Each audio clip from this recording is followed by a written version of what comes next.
things that happens when we go through calamities in life. Number one is that Allah subhanahu wa ta'ala is trying to bring us back closer to Him.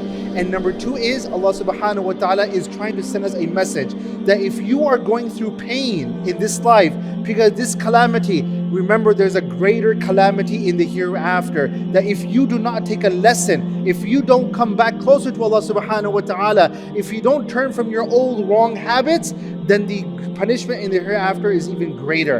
And this is why Allah subhanahu wa ta'ala, what He wants from us is that we turn to Allah.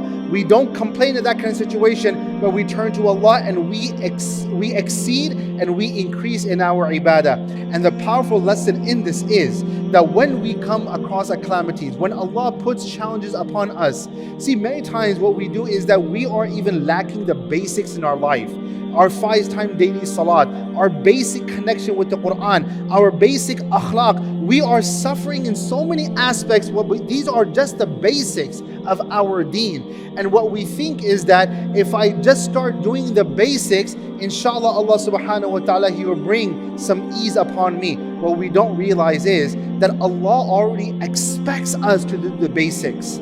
The basics of our deen, Allah expects that from us. But what Allah wants to see from us, that we excel.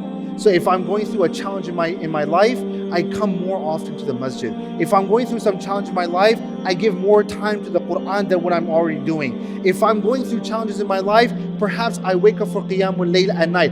Do the extra things, because in the Hadith al-Qudsi, Allah subhanahu wa ta'ala mentions that when my slave, he takes time out and he gives that time for my ibadah, I will free, just like he frees time for my ibadah, I will free his heart from calamities. I will free his heart from miseries and so forth. So this is why it is extremely important that when we go through these kind of challenges in life, instead of sitting there and doubting Allah subhanahu wa ta'ala, instead of sitting there and questioning the qadr of Allah subhanahu wa ta'ala, rather we need to increase in our ibadah. And this is something that we have seen across the board. When there was a storm, what would the Prophet ﷺ do? He would go to the masjid.